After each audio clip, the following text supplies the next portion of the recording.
for me to talk. I'm still waiting. YouTube is really slow. Oh, here it comes.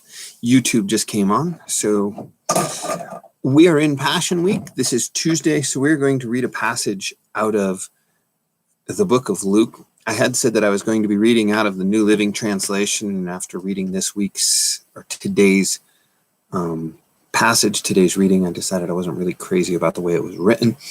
So I am changed. Today I'm reading out of the New King James. And we're going to pick. Now, the assigned reading for today was actually one that extended a little farther than that.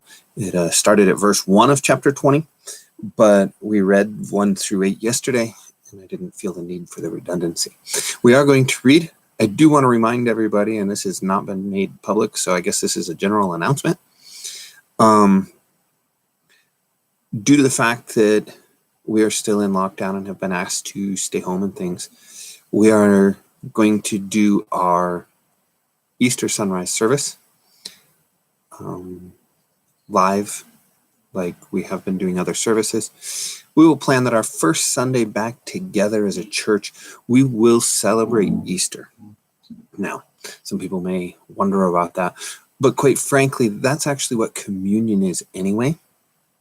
We do communion to remember the Lord's death until he comes. And so we'll just plan on it. We'll do Easter because the culmination of the Lord's death until he comes is the resurrection. Without the resurrection, no one is saved and our faith is in vain, 1 Corinthians says. So we are going to read. We're going to pick up Luke chapter 20, verse 9.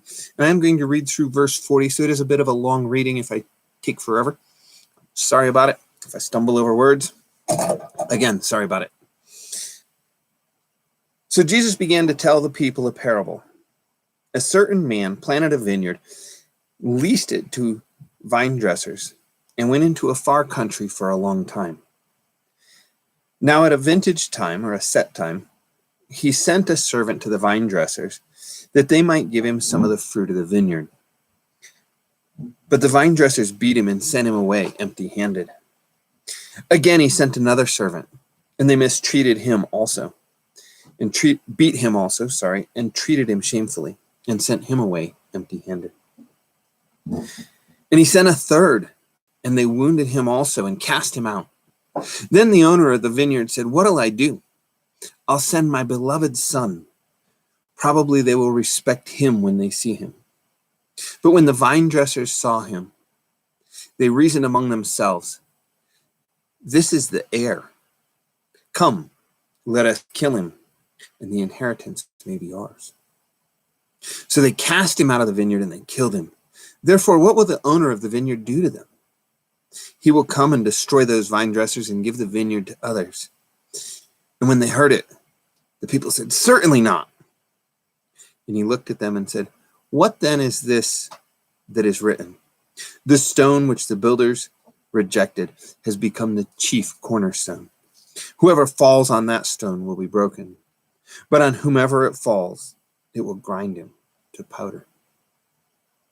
And the chief priests and the scribes that very hour sought to lay hands on him, but they feared the people, for they knew he had spoken this parable against them. So they watched him and sent spies who pretended to be righteous, that they might seize on his words in order to deliver him to the power and authority of the governor. Then they asked him, "Teacher, we know that you say and teach rightly, and you do not show personal favoritism, but teach the way of God in truth. Is it lawful for us to pay taxes to Caesar or not?" So he perceived their craftiness and said to them, "Why do you test me? Show me a denarius," and a denarius is a Roman coin, "whose image and inscription does it have?" They answered and said, "Caesar's." And he said to them, "Render therefore to Caesar the things which are Caesar's, and to God the things which are God." But they couldn't catch him in his words in the presence of the people, and they marveled at his answer and kept silent. Then some of the Sadducees, who deny that there is a resurrection, came to him and asked him, saying, "Teacher, Moses wrote to us that if a man's brother dies having a wife and he dies without children, his brother should take that wife and raise up offspring for his brother. Now there were 7 brothers. The first took a wife and died without children. And the second took her as his wife, and he died childless. Then the third took her, and in this like manner the 7 also, and they left no children and died. Last of all, the woman died. Therefore, in the resurrection, whose wife does she become? For all 7 had her as a wife." And Jesus answered and said to them, "The sons of this age marry and are given in marriage. But those who are counted worthy to attain that age, that is, being in heaven, and the resurrection from the dead, neither marry nor are given in marriage. Nor can they die anymore, for they are equal to the angel and are sons of God, being sons of the resurrection. But even Moses showed in the burning bush that the dead are raised, when he called the Lord the God of Abraham, the God of Isaac, the God of Jacob. For he is not the God of the dead, but of the living. For all live to him." Then some of the scribes answered and said, "Teacher, you have spoken well." But after that, they dared not question him anymore. Now, I want to point out 2 things from this. And the first one is who the Son is and who sent the Son. In the very first parable, the vineyard owner sent his one son. And I want to remind us, John 3:16, "For God so loved the world that he sent his one and only Son, that whoever believes in him would not perish, but have everlasting life. For God came not into the world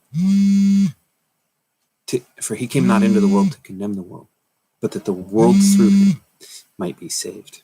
And I just want to put that out there, that reminder and all of that, that's who that is. Jesus came.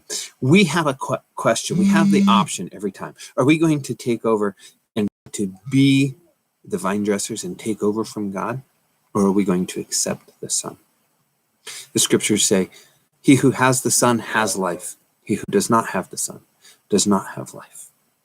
So that's the first one. Will you accept Jesus as the Son, as the heir, and allow him to be Lord in your life? And the second one is that reminder that there is a resurrection. A lot of people today don't believe in that. They don't believe in the supernatural. They don't believe in the things to come. Even in Paul's time, this was the case.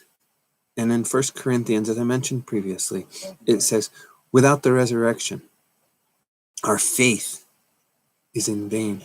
Even Christ was not raised. Do you believe in the resurrection? This is what we're celebrating. This is what we're coming up to. This is what Easter is Resurrection Sunday. Do you believe in that? The scriptures say, if you confess with your mouth Jesus is Lord and believe in your heart God raised him from the dead, you will be saved. You want to know how to get the Son? You want to know how to recognize him as the one who comes as the rightful heir? You believe God raised him from the dead. We'll continue reading again tomorrow. We're going to read throughout the week. Have a great day. I hope this was of some help and encouragement to you. God bless you.